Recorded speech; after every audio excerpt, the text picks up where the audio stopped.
Welcome to everybody. It's really great to see so many people. I'm watching the numbers climb up. We really appreciate you attending this event today.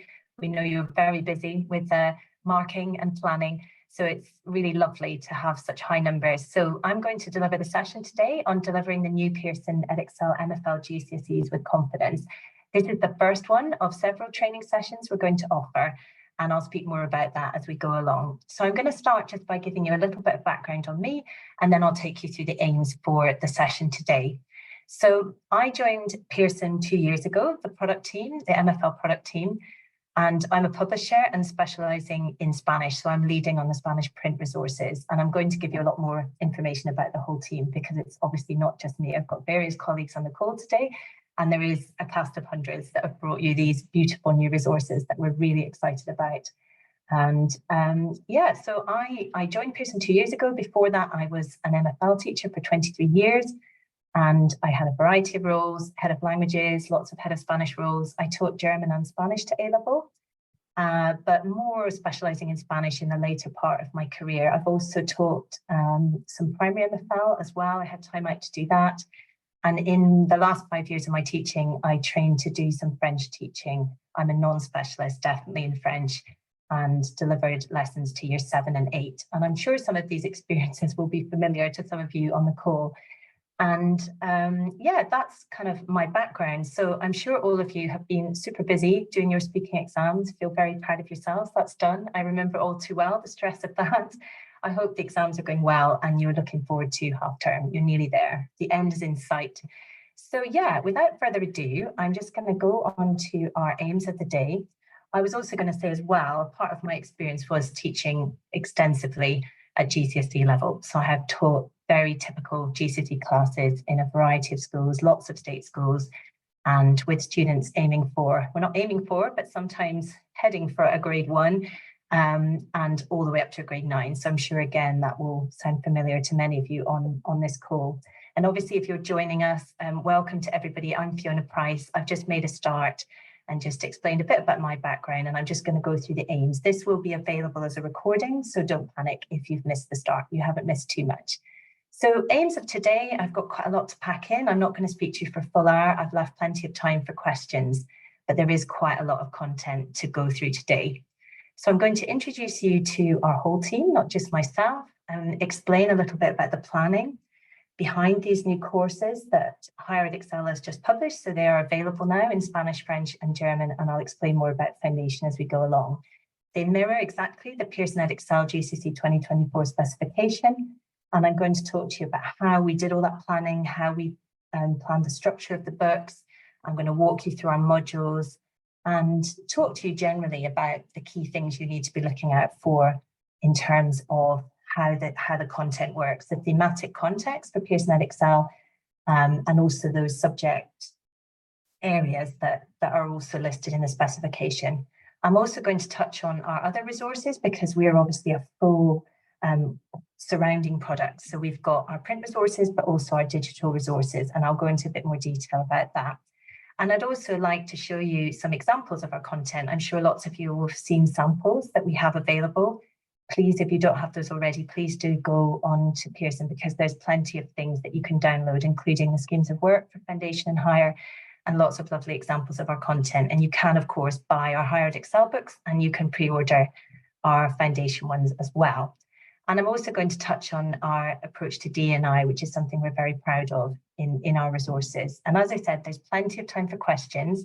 And if you find that we're not going to use the chat while I'm presenting and have everyone on mute, because there's obviously lots of you, but I will give you opportunity to ask questions at the end. And if we don't get to your question for any reason, don't worry, because we're going to keep a document with frequently asked questions, and we'll share all of that with you. It's really important to us, your feedback. We started this whole course planning very much with teacher research, talking to teachers about what they liked about our existing courses, how they felt about the new specification. And that's really been our approach throughout. It's the same as our qualification team, where we really do value your opinion, and you are our most important people because we want to deliver something that's right for you and for your students. So those are the aims for today. I'm just going to tell you a little bit more about our team. So it's obviously not just me. I work really closely with Kate Banal, who's our German lead on print and also Jérôme Gagne, who's our French lead, and I think he's on the call. I think Kate might be as well. And we work very much together because these resources are a family of resources. We've worked very closely together so that any student doing GCSE with Pearson Edexcel has the same experience, whether it's German, French, or Spanish that they're studying. And that's really important to us. There are differences in between the languages and how the module order has been structured, but I'll talk about that more later. I'm obviously a Spanish specialist, but I do speak all 3 languages. French, definitely, don't test me on my French though. But I will give you examples of all 3 languages. I may have a slight bias towards Spanish just because obviously I'm the lead on Spanish, but I will give you plenty of examples from all 3 languages, so don't worry. So as well as us, we are the publishers for the print product, but we work really closely with our colleagues who are on front of class, who produce the digital resources for ActiveHub, our new platform, also producing the homework resources, assessment and insights. At the beginning of this project, we didn't work closely with qualifications because you're not allowed to do that. We had first sight of the specification on the product team when you did. So in that November, and obviously, as you're aware, Spanish and German were accredited much later on. So we really were seeing things at the same time as you. And but now we are working very closely with qualifications, and we're very aligned with their values. And I'm going to talk a little bit about this specification just in a moment. And then behind those teams, we work with so many people who help to produce these resources.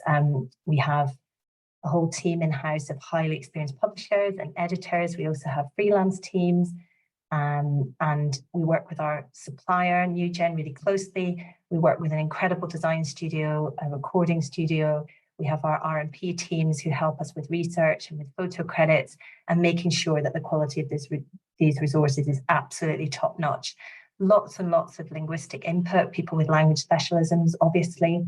The resources go through native speaker checking at all stages, lots of stages of native speaker checking and teacher readers, and I'll talk a bit more about that later. So yeah, we've got some fantastic people working on these resources, and we couldn't do this by ourselves. And also our teacher authors. All of our authors have had teaching experience. They're either current teachers or they've had extensive experience in the past, and they've worked so hard to deliver these incredible resources for you, working weekends, evenings, holidays. It's been, in publishing terms, it's been a really quick turnaround to get books of this level of quality. So we're really grateful to them. And yeah, we're a very united team and are really proud of what we've produced and are looking forward to you having a proper look at them. So just to touch on the specification, I'm sure on this call there'll be people of all sorts of backgrounds. There'll be some of you that will feel really, really confident about the new specification and know lots and lots about it. And I apologise if I'm telling you things you know. You'll have maybe been to training by our qualification team already. For some of you, I know it's just incredibly busy in schools and it can feel very daunting, reform, and you might be thinking, oh, I haven't had time to think about this yet. And then there'll be people in the middle of those two extremes. So don't panic. This training is for everyone to make you feel really supported and confident. And I would say don't worry about the specification. I think when you get started with it, you'll feel really positive about it actually. And what we've done with these courses is to take a lot of that thinking out for you and guide you through it and embed everything that the students need so you don't have to worry about it. So just to look at the, I've just picked out a few of the key terms from the Pearson Edexcel specification. And I think between us, Kate, Jérôme and I, and all of our author teams and all the other wonderful people we work with, we've got decades of teaching experience. And I think on the left-hand side, that orange box, I certainly feel that this is one of the key reasons I wanted to become a languages teacher, to really open students' eyes to other cultures and to really broaden their horizons. And that's a really key principle in the resources we've created. And I'll touch on that later. And I think those words, culture, communication, and connection, are just really essential. We want students to love languages. We know it's really tricky times for you all. We've all been there trying to get year nines to improve uptake, to have viable A-level classes. I think the media portrayal can be really, really bleak sometimes. And actually, all you wonderful people out there are doing an amazing job in classrooms, and we're very supportive of improving uptake, of supporting all the work that's being done to support language learning in schools. That means a lot to us. And your feedback. And also so that we can support the qualification, which offers assessments which should really reflect every student in your classroom. And that was the key thinking behind these courses, that every student feels represented, that we have really truly diverse resources that improve students' knowledge of cultural capital, and allow you as a teacher to feel that you've really prepared them well, that there's not going to be these surprises. And I'll touch on that a bit more when we start to talk about some specific elements. And I think probably, I imagine some of the areas you may feel not concerned about, but have questions around the features of this particular specification include the specified vocabulary list, the prescribed grammar, which sometimes overlaps between the vocab list and the grammar, probably around phonics in terms of dictation, reading aloud, and also just you want to know kind of how these thematic contexts work. And I'm here to sort of support you with some of those things. But as I said before, I don't think you should feel worried about these specifications. There's so many things within this specification that will be things you do anyway as a good teacher, things that you want to see happening in your language classroom. And we really reflected that for you in these courses and what you told us about what you want. So I'll just move on to my next slide. So that's kind of the background, and our approach with the courses has been very much set on these three pillars. We think they're really, really critical, and they really support the qualification extremely well in what we're doing on the product side. So teachability, you've got to have resources that you can teach, and the quals team have obviously mapped the vocabulary list into topic areas, the thematic context that I'll talk more about later on. And we've very much felt that a topic-based approach is the right one, so that you can really hook your learners in and engage them and give them relevant materials that they want to speak and write about. And the relatability is really interwoven with that. All three of these pillars all come together really into the right approach in your classroom. So it has to be relatable for the students. Yes, we want to prepare them for exams, that's important, but we really want them to enjoy languages. It's something I feel really passionately about, and everyone on my team does. And we want these resources to be accessible for all students, regardless of whether they're starting from they're low abilities learners, and they might be starting from really quite a low grade in terms of GCSE, to those students all the way up to grade 9, the linguists you really need to stretch. You might be preparing for A-level, and everything in between. Every student's journey is valid, and we want to support them with our courses the whole way through, whether they're aiming for grade 4 is an amazing outcome for them, or one of the top grades. And we do this in myriad ways, and I'm not going to get into the detail of all of it. And my colleague Sinead is going to offer another session on the parallel teaching with foundation and higher. But I wanted just to say that accessibility is really at the heart of everything we're doing with these resources, whether it's the visuals or many other features to make these resources accessible to all your students. I think languages sometimes can be perceived as just being for one type of person, maybe someone a very high ability learner, and we really want to make sure that the courses are for everyone. I think that's really, really critical. Right, we'll look at a little bit of background on the planning. And so when we were starting our planning, we obviously had to analyse the spec in a lot of detail as soon as we were able to see it. We did lots and lots of rigorous analysis of the vocabulary and grammar list. So we really digested all of that, and it's all there embedded in these courses for all three languages. We did the mapping of the thematic context, and we actually have 8 module titles. There are 6 thematic contexts, and I'm going to explain why that was and how that all works just in a minute. And the scheme of work design, as you'd expect, we had a scheme of work. We did that in our teacher author meetings. We put a lot of focus on building in the grammar and the skills first to get the progression right. And each language has done it in a slightly different way to suit that language. And I'll talk a bit more about that later. And then the fundamental thing was weaving into all of that, this engaging content. So using those topic areas, those thematic contexts, the word list, the subject divisions, to really make it engaging for students, and so that it all works, the progression. The objectives for foundation and higher, they're completely parallel. They reflect the grammar specification exactly. There's plenty of variety, so that students, as well as being prepared for exam style tasks, they're getting lots and lots of variety and lots of different linguistic skills. And then as a teacher, I was obviously unaware of this stage, the writing and editorial, but it's a very involved process, very thorough. There are multiple layers of manuscript checking, editing, proofs, native speaker checks, teacher readers, really analysing that the methodology and the pedagogy is all right. And we focused on retrieval practice and recycling and repetition and all those things that you would expect to see in the courses that you buy, and we've got those. And the design and the layout and the photo and artwork selection is all really important, because yes, the courses have to be functional. They have to work for you to prepare your students well, but they have to be engaging. They have to look beautiful. And I really do think these courses do. They really will engage your learners. And then there's just the overall coming back to things, refining things, reviewing things again, checking our foundation, how it works. So it's good to give you a little bit of that background so you can have that trust and confidence that we've done all that thinking for you, and will save you time, hopefully. So let's dive into the course structure. My colleagues Kate and Jerome are going to pick up on these areas in a lot more depth in their sessions that I'll tell you about later on. I don't have time today to get into all of the detail on this, but I wanted to set the scene for you before we look at the thematic context and the modules, which is kind of the key element of my session today. So this is just to show you some elements of how the course structure works. And obviously everything starts with our print preparation and planning and making the textbooks, but then that's all replicated then in the ebook, in the digital surrounding resources, which will be on ActiveHub. And I'll give you a bit more information about that in a moment. So it's our new platform.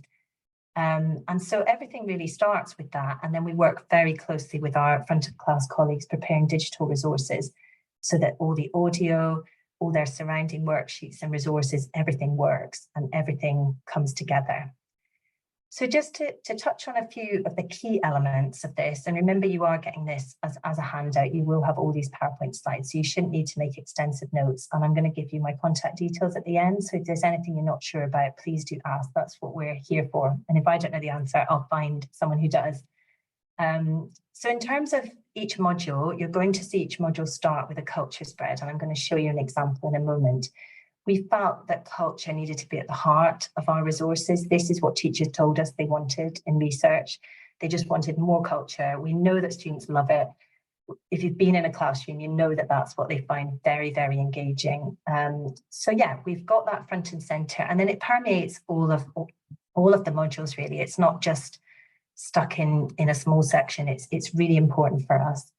I don't have time to get into lots of detail, but I will pick up a little bit more in the grammar in a moment. So we've got grammar practice, we've got the exam practice you'd expect to see, the usual vocabulary pages that we've had. The only difference this time is we've added in asterisks for off-specification vocabulary, and I'll explain a bit more about that and our thinking.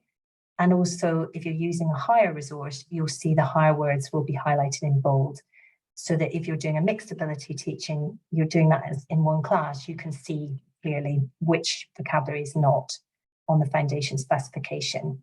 And I'll talk about the grammar revision points later on. There's also a revision module at the back of the book. My colleague Kate's going to do the webinar for you at a later stage on planning and preparation, and she'll get into more detail on some of these aspects. And we have a new section at the back on speaking support, which I think is great. It's a new addition to really break down some of those new elements, like the specific skills needed in the dictation, reading aloud, those skills. And then there's ActiveHub, and I'm going to talk to you a little bit more about that in a moment. Let me go into my next slide. So culture spreads I've mentioned already. This is just one example of a Spanish one, but I can promise you that there's absolutely gorgeous examples for German and for French. Every culture spread, I think, I've looked at all of them, is just beautiful and engaging. And this is obviously just a snapshot of it. It's a full spread. And the idea is to really, really hook the students in, get them really interested from the off. And then it kind of, it carries through really that theme as we present all the grammar, all the key structures and skills that they need. So this one is set in Colombia. because our writer had spent a year in Medellin, and we've presented all of the learning through a lens of living in Colombia. So all the teaching points around talking about where you live and all the grammar points and objectives are taught and set in Colombia. And those, I want to talk a little bit about cultural capital at this point, and this applies to French and to German as well as Spanish, of course, because we've all adopted the same approach where we've covered elements of French-speaking communities and countries around the world, and also all the places where German is spoken, such as Austria or Switzerland. Those are all reflected. And those cultural spreads and building students' cultural knowledge really supports the Pearson Edexcel thematic context and embeds the vocabulary. And I think it's important to note that the qualifications team, that very much part of their ethos is that no student should be caught out in exams because they don't have cultural capital, they don't have that knowledge, that they'll be supported in the exam, whether it's with visuals or gloss boxes, that they won't be disadvantaged. And we feel the same way, but we kind of have a different task a little bit really in the resourcing, in that we do have to ensure that we are broadening students' outlook and broadening their horizons. And whether you're teaching a student who may not go to Colombia, that doesn't matter, but we're showing them the places, we're bringing that country into the classroom and the people and all that excitement and really enthusing them. And, you know, if they end up sitting in their bedroom listening to reggaeton or other Spanish music or French music or German music and understanding the lyrics, then it's not about them having to go to that country. It's about them enjoying learning a language, feeling that they can succeed in it, and giving them a taste of it. And who knows, some of these students will aim to live and work abroad, we hope, or study languages, but it really has to be for everybody, regardless of your starting point and what cultural capital, what knowledge you bring to that classroom. So we've really tried to address that. The grammar, again, I'm going to let my colleague Kate pick up on this more. In fact, it's not Kate, it's Siobhan, who's going to be presenting on grammar later in the next couple of months for you. I think Kate will touch on it on her webinar on planning and preparation though. So the grammar, we've adopted a different approach to the last course. We've decided to put sections at the end of each module, not just at the end of the book. I know when I was teaching, sometimes you were trying to focus on a grammar point and they didn't have all the vocabulary they needed. You hadn't taught it all the modules yet. So the advantage of this approach is that it's based on the language they've been learning in that module. So you'll really be able to focus on the grammar. And we've also decided to present some different skill areas. So that you will find grammar activities on speaking and on listening. We don't really want students to see the grammar as being very separate to those thematic contexts. We want it all to be woven in together, that the grammar is at the heart of it, that if you have those structures, then the vocab maps itself to it, and then you've got more confidence to understand when you're listening and to be able to put together sentences for speaking and writing. So this is a Spanish example talking about the superlative and talking about festivals. And then we've got combined grammar spreads that pull things together. So we get that recycling, the repetition coming through. Because I know, for example, and there will be other perfect examples in German and French as well, you can have a situation where you've taught students, for example, in Spanish, the imperfect tense for describing hotels in the past, and era, había, tenía, and they're great. And then you do that and think, great, that's done. And then by the time you get to doing towns and you say, well, could you describe your town in the past? And they say, oh no, I definitely don't know how to do that.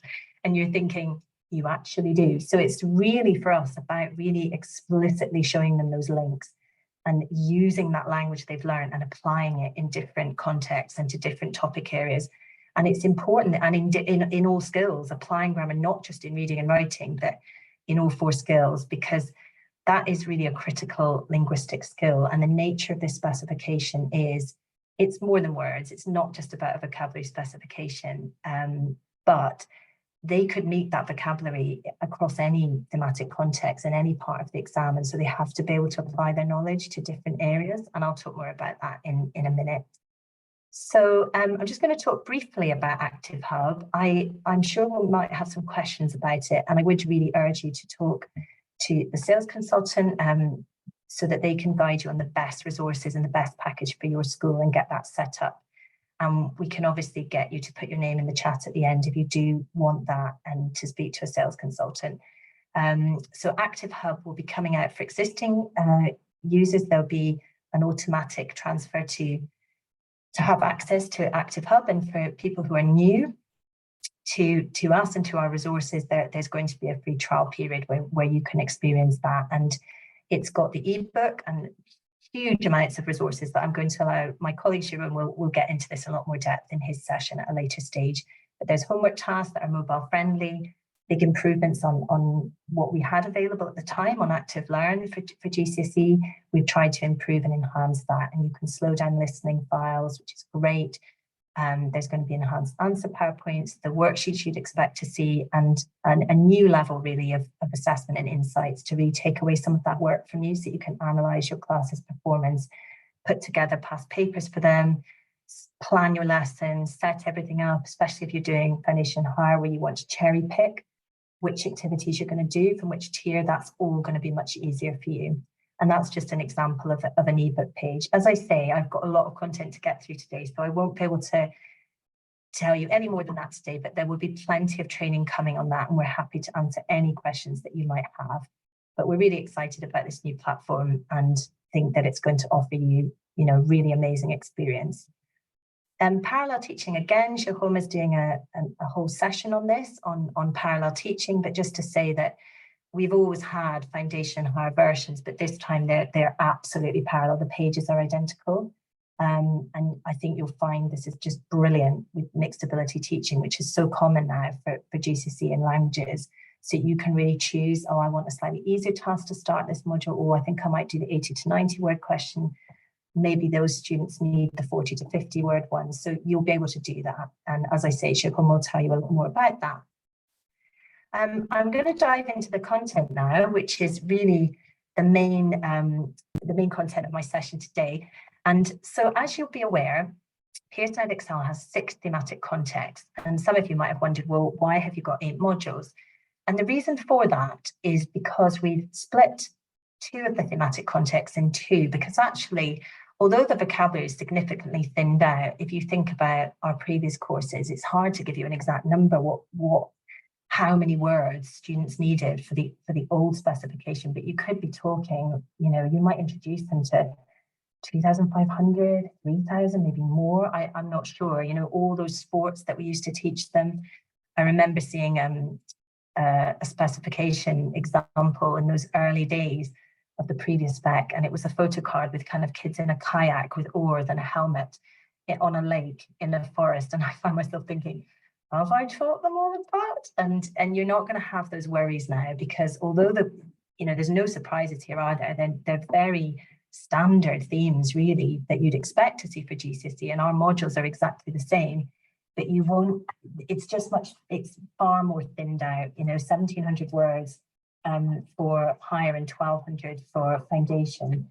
And you'll also find that, in terms of the vocabulary, I will come back to this about how we've added in some additional productive vocabulary as well, but I'll come back to that. Let's stick to the thematic context. So my neighbourhood, we've split into 2 areas. So we've actually got one module on talking about where you live, and then another one about talking about the environment, because those were really quite meaty topics to have all in one module, but they are far thinned out. So the environment, you're no longer having to teach them every single type of disaster that could befall the planet. There's important issues in there about climate change, about the natural world, about environmental issues, but it is thinned out. Studying My Future, again, we've divided that one into a module on school and then a separate module on future plans and the world of work. So that's how we've ended up with 8 modules. And then Edexcel, so this is actually taken from the Pearson Edexcel specification. So you'll see all the vocabulary listed in Appendix 1 could be used fluidly across these thematic contexts. And that's what's important. We're talking about a vocabulary set that has been set out for you to make it much more manageable and teachable, which is back to that word I used at the beginning, really important. And then Edexcel have obviously suggested these really sensible areas, so 20 subject areas that could be used in your teaching. And it says at the bottom, this list of subjects is not exhaustive. And I think that's quite important to bear that in mind, because you'll find that we have added in bits and pieces where we've really needed subjects that will support the grammar, prescribed grammar, and the specification vocabulary, but you mustn't feel that we're kind of ramming in more and more and more. There's a lot less vocabulary that you're playing with here. So it's recycled, there's a lot more, there's repetition of things, and they are very logical topics for GCSE students, but more grown up, I think, and with more opportunities to have some slightly more grown up discussions. If you look at that subject list, mental well-being, for example, social media and gaming is in there, equality. So I'm just going to take you through these. If you bear in mind then, 6 thematic contexts, 8 modules is what we've done for all 3 languages, because we've got my neighbourhood divided into 2, talking about where I live and the environment, and studying my future divided into school, and then talking about future plans. I'm not going to break down all the modules by language, but the modules are exactly what you'd expect. So we have school, free time, holidays, family and relationships, lifestyle and health, talking about where you live, the environment, and then future plans. There's nothing there that will sort of freak you out and think that's not what I've been teaching up till now. So hopefully that's really reassuring for you. There are areas, most of our modules just deal with one thematic context, but there are exceptions, especially in those initial modules. So for example, in Spanish, we've got our module 1, we've decided to set on free time, and we've incorporated aspects like mobile phones, so social media, those kind of things. So you've got 2 thematic contexts in that first module, and French and German they will have a similar thing happening. So we've got my personal world and media and technology blended together. And then on module 3, where we've got family and relationships, we've also got elements of talking about who you follow on social media. So we've got my personal world and media and technology in one module. But generally, most of our modules will deal with one thematic context at a time. So I'm just going to show you how that actually looks when we come into actually teaching. So what I've done is, if you remember that grid with the 20 subject areas, I've highlighted in yellow the exact words from the Pearson Edexcel specification, because we have covered all of those elements in our modules. And by the end of the course, the students will have all of those. But remember, it said the list was not exhaustive. That's really important. And I'm going to give you some specific examples of why we've added in a couple of elements, not to pack things out, but just to make sure that the vocabulary specification and the grammar, prescribed grammar, is really well covered. So it says, the bit in yellow with the asterisks is from the specification. Students could use the specified vocabulary and grammar to listen to, read, speak, and write about the following subjects. So you'll notice I've got other subject areas that I haven't highlighted. For example, identity. Talking about your identity is a really important part, I think, of this course, and I'm going to give some examples later on connected with our DE&I. So that's why I've specified that. It's not a word from that subject area, but there is a lot of vocabulary on the specification that covers this topic. Or, for example, problems and giving advice is not listed in that list of subjects. But if you think about the grammar, prescribed grammar, saying I should, I must, that's really well covered by giving advice and talking about problems. It's very logical if you're talking about relationships to talk about problems, being a bit negative, but sometimes they can arise. And if you look down to the next thematic context, just another example. So food and drink is prescribed in that list of subjects. Again, not an exhaustive list, just suggested areas you might visit.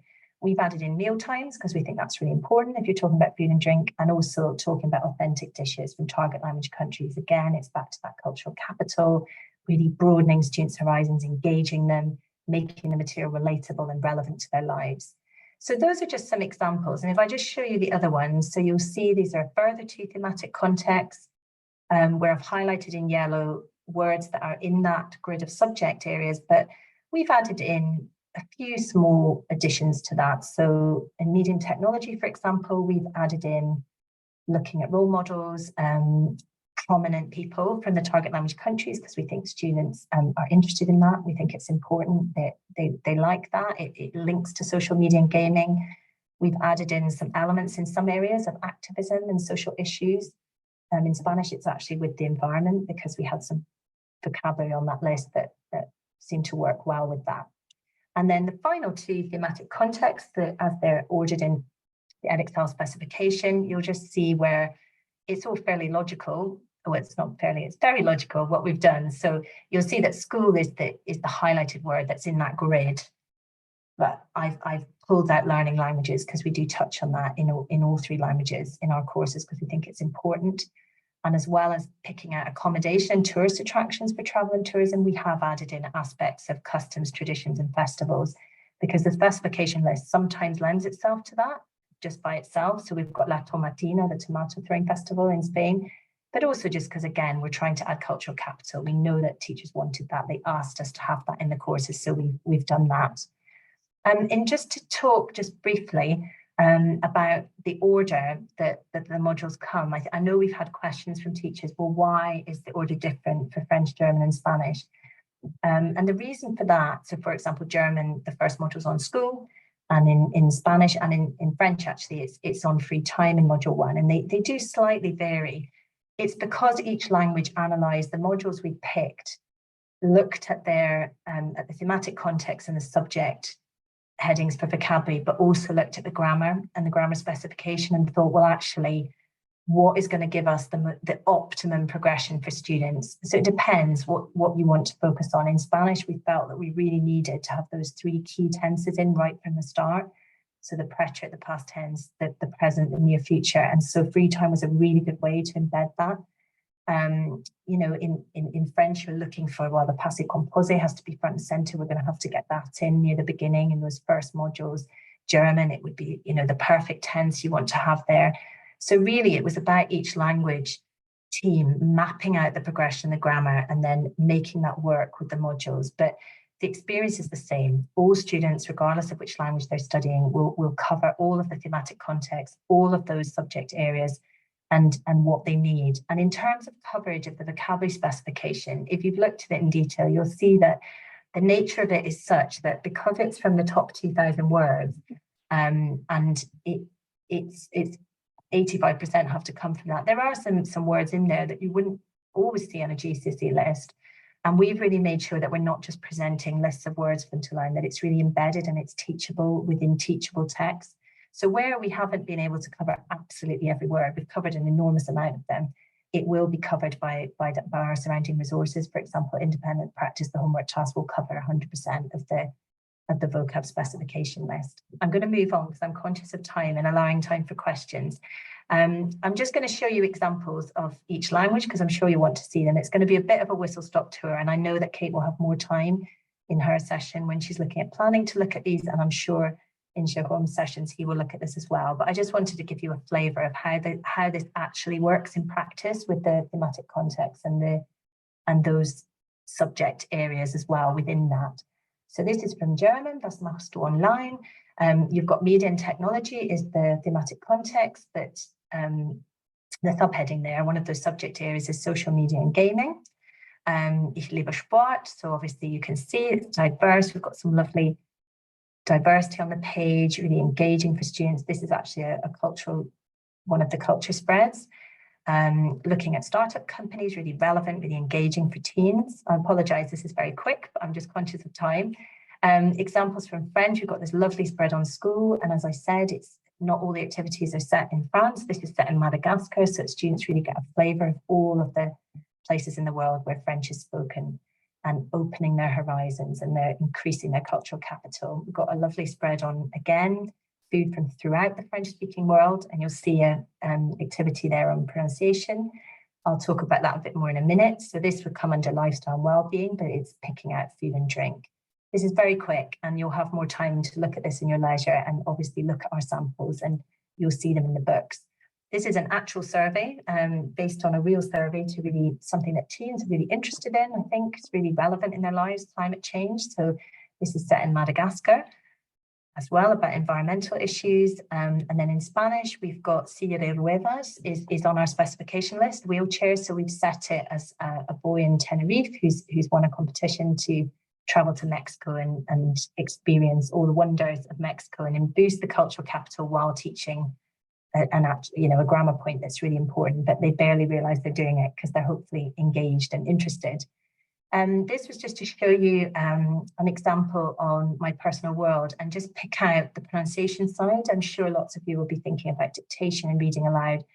I don't have time today in this session to show you all the different support things we have on the page. That'll be done in a later session, but we obviously have grammar boxes, tick boxes, pronunciation boxes, all the support that you'd expect to see in place for students, key language. There will be sentence builder grids as part of the surrounding resources. So this is talking about family, it's showing diverse families, and then it follows on the next page, specific skills for this new exam, and the dictation and reading aloud. I just wanted to touch, because on this, I haven't got a lot of time, but to touch on the gloss box, just so you can understand our approach to how we did this. So gemelo, twin, is actually on the Spanish specification list, but the reason we've glossed it is because we think it's a word they might not have come across. And even though they've got visual support, you can see a picture of twins being compared to the famous footballer's family as well. We've just glossed it because it's kind of maybe something they've not seen before. Está de gira and echar de menos is there because they're not on the spec list, but they were words that we thought were good to point out. And they need to be used to this because in the reading exam, they will have 2% text with 2% of cognates and 2% of gloss vocabulary. So we have used cognates throughout all 3 languages and glossing. And then familia homoparental is there because we felt that students needed to see themselves reflected in the course materials. So we have added in additional productive vocabulary sparingly and with great consideration on a case-by-case basis. Do we really need this word to be there? And we felt that so same-sex family needed to be there, as well as a single parent family, for example. So we introduced those things so that all students can talk about their family. And that's the thinking behind that. And also, as I said, the vocabulary pages will have asterisks and words highlighted in bold for hire only. So it'll be really clear to you if the vocabulary is off spec or not. With this specification, students will need some additional vocabulary for speaking and writing. You know, for example, in Spanish, we're quite thin on the ground for vocabulary for school and for jobs. So we haven't put loads in. We've tried to use cognates where we can, but you are going to want to give your students a few additional words, and they will want that. And the specification says that they can use that in their speaking and writing. And this is just an example of lifestyle and well-being. And we've got a previous spread about mental well-being as well. So just last couple of things, and then I'm going to go to some questions. I just wanted to highlight that DE&I has been a really important focus of making these courses.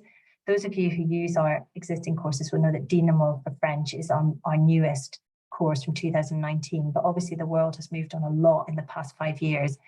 And we feel like with these courses, we've worked incredibly hard to really ensure that positive active representation and defying stereotypes and ensuring that every teacher, every learner in that classroom feels seen and feels represented. It's really at the heart of what we've done.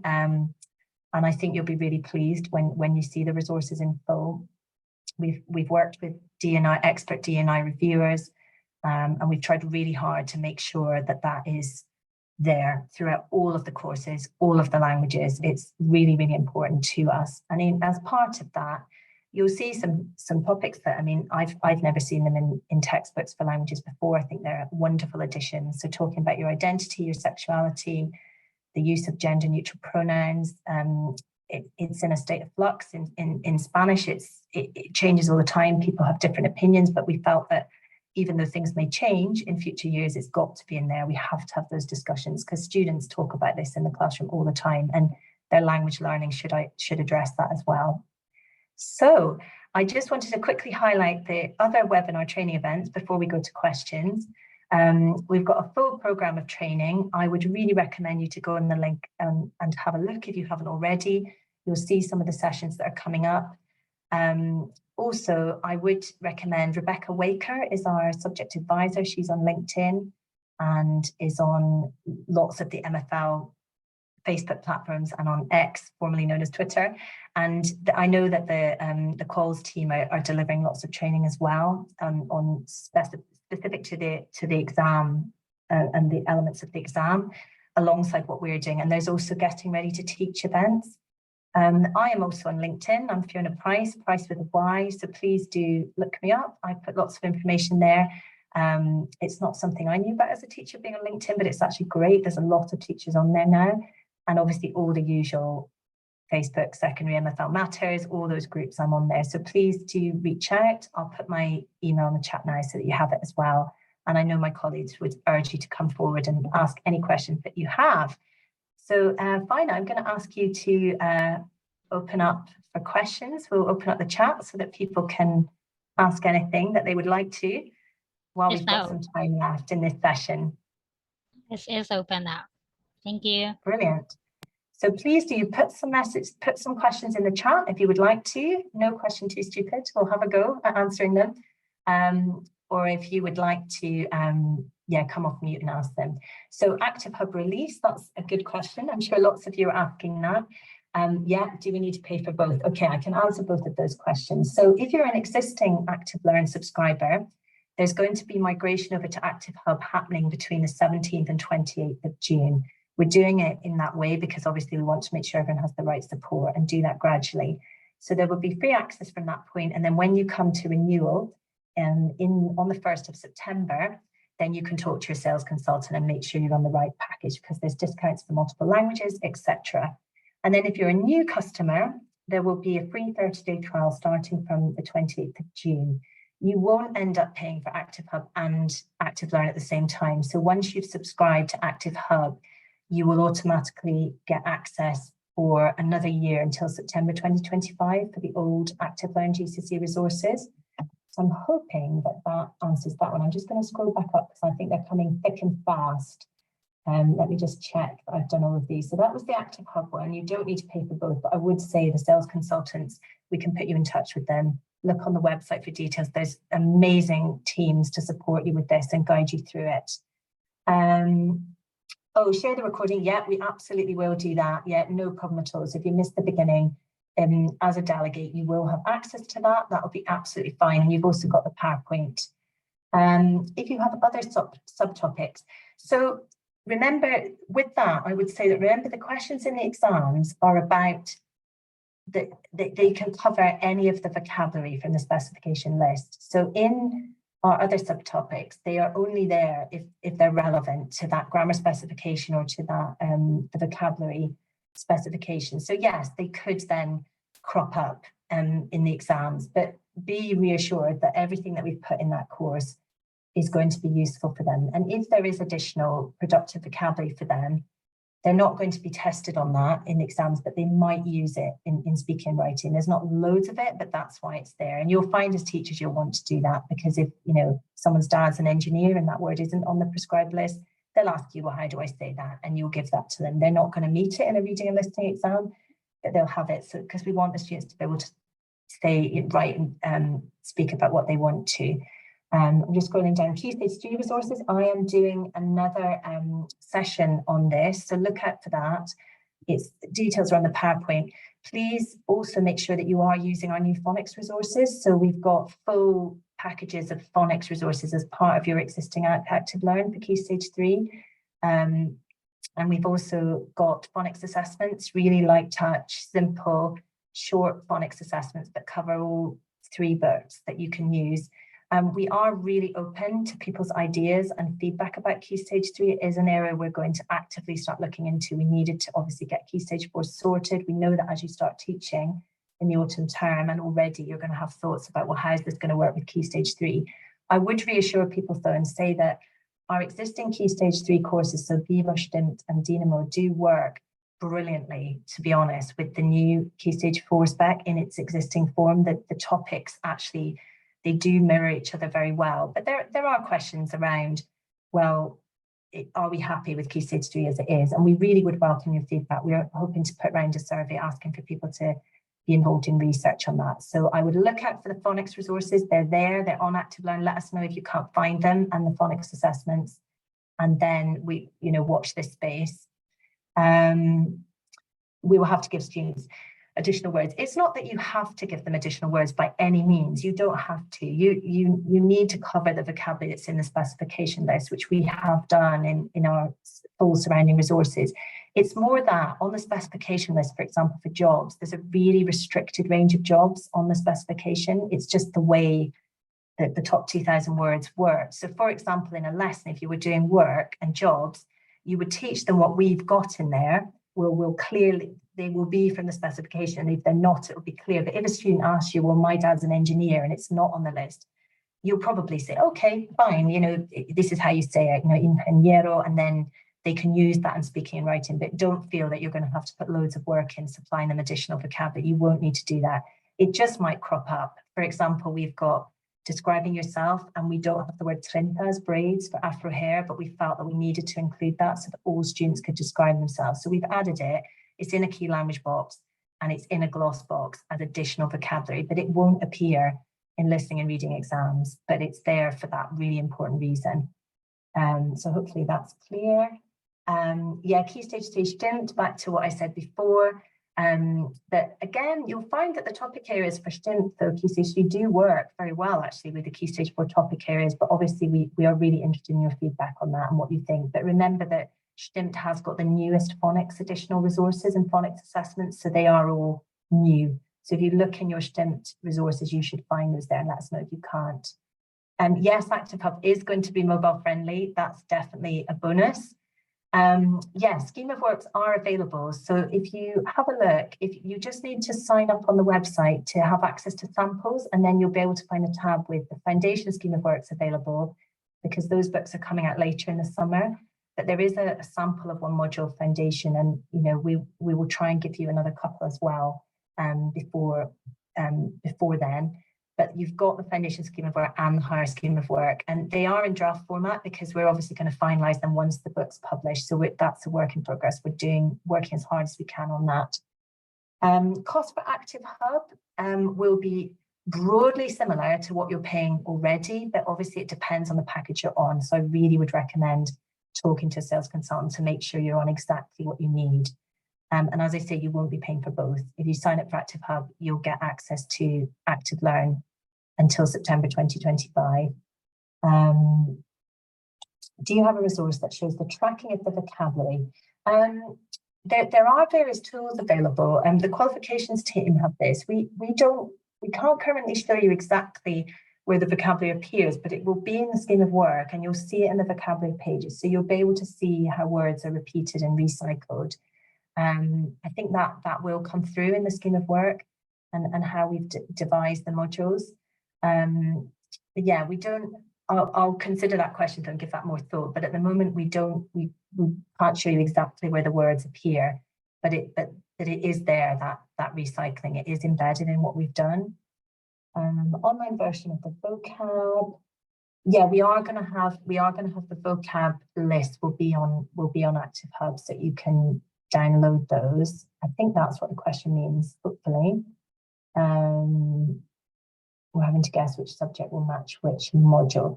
I'll take away that question if that's okay, and just make sure I've understood exactly what you mean there. So our vocab pages are a condensed version of the scheme of work. It's not everything because it's for students and it would be a bit overwhelming, but it's the key productive vocabulary that they need from the module. And you will be able to download versions of those so that you can put them into tests. And all of the vocabulary in our courses and all of the specification vocabulary will be covered in our surrounding resources. So in the independent practice, there's going to be lots of vocabulary games that are online that students can practice. What can you clarify whether or not the vocabulary in the box, what you mean by glossing? So in the reading exam, there is a requirement for them to understand some vocabulary or infer meaning of vocabulary they don't know. So in reading text, there can be 2% of glossed items. So it'll be words that are not on the specification list, but will be glossed. So they'll be written in a little box explaining what they mean so that students understand them. And they can also have up to 2% of cognates, so words that are the same as English or nearly the same. So that's why it's important to embed the skills within of recognizing cognates, of understanding how to infer meaning when you see a word you don't know. But in the exam, they'll have that explained in a gloss box. It'll tell them what it means in English. Yes, thank you. Kieran's put a great explanation. Sorry, Kieran, you just did a beautiful explanation. I hadn't spotted that. I should have scrolled down a bit more first. Yeah, there is a recording, no problem. Sorry about your connection problems, Vicky, very frustrating. And Key Stage 3 resources, will they move from ActiveLearn to ActiveHub? So as I say, Key Stage 3 resources are currently staying on ActiveLearn. So when you subscribe to ActiveHub, you'll be able to access your Active Learn through a gateway on ActiveHub. So you'll have both. And then obviously we're really needing to do research and get feedback on what teachers think about Key Stage 3 and what they want to see happen. And then, you know, it's a case of watch this space really. So for now, the Key Stage 3 resources will be staying where they are in Active Learn with the additional phonics resources that are already there. And then you'll use ActiveHub for Key Stage 4, and we'll make sure that you can move between those easily. Just aware, I've got a few minutes there. Vocabulary resource that is comprehensive for each module and student friendly. Yes, that's what I was saying before, actually. That's a really good question, Julianne. And yeah, you'll be able to print that out. I know I always did those. I always made vocab booklets. So yes, you'll be able to do that because it is important. But obviously the online tools will be amazing. So you're going to have those in ActiveHub. The independent practice activities will really support vocabulary learning. So obviously, which Key Stage 3 resources do you recommend? Well, other Key Stage 3 resources are available. I'm obviously biased. I'm going to recommend that our Dynamo and Viva Instant resources are really excellent. I personally always use them before I even joined Pearson as a teacher. So they do map really well to Key Stage 4. And as I say, we're looking into getting teacher voice on that. Yeah, so in terms of teaching the new spec through 3 years or 2 years, yeah, I think that's obviously very individual to each school. I know we have had some, that's why we produced as much as we could on the scheme of work early for teachers that did want to start teaching in year 9. So I think definitely keep asking us your questions about this and what you need to support you, because you know, I think that is personal choice whether you choose to teach this course over 2 or 3 years. The specification is designed to start from scratch for year 10, 11 and be a 2-year course. But obviously we know the reality of that is that most of you will do teaching of the language in Key Stage 3. So keep asking questions about that. We're switching from AKO. We bought the hardbook for French and Spanish. We're told the Spanish was not available. You should be able to get the Spanish Edexcel book. I've had mine delivered today, so it is available. And the vocab lists are, you'll see those in the book, and then once ActiveHub is up and running, eventually you'll have those there for your first teaching. So yeah, just maybe contact us if you're having problems, because it should be available to buy. Thank you, Kieran, that's really helpful. You've got the vocabulary list for Spanish there for the calls.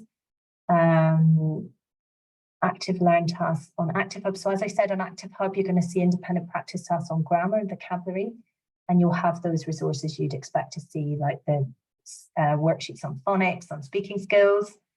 Phonics resources, I should have made that clear, Beverly. I can see your question. They're not only for Key Stage 3. So we've done specific phonics resources tailored to Key Stage 3, but obviously we fully present the phonics throughout our Key Stage 4 resources. So they're fully broken down in those phonics boxes. I think Kate will look at that in more detail with you when she does her planning. But yes, we have them fully embedded in Key Stage 4.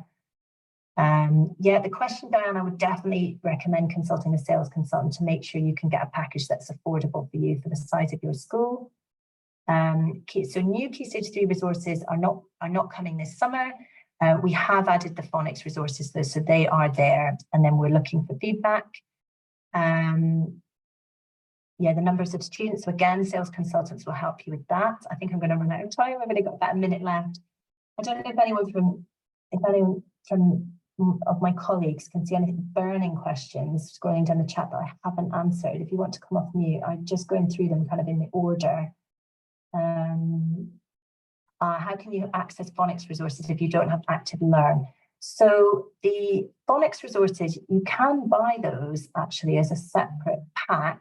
The phonics assessments though are within Active Learn, but I would definitely speak to the sales consultant, because if you're changing over to us, those might be discussions to have with them to see how you can access everything and have those Key Stage 3 resources. Independent practice assessment and insight. So those are all part of a package that comes with ActiveHub. So again, the sales consultant can help you with that. And obviously we've got our print resources as well. So you might be a print only customer or a digital only customer or a mix, which lots of people will be. Yeah, 2% of coordinates and 2% of off-spec items. Yeah, Kieran's answered that one. Thank you, Kieran. Thank you, Susanna.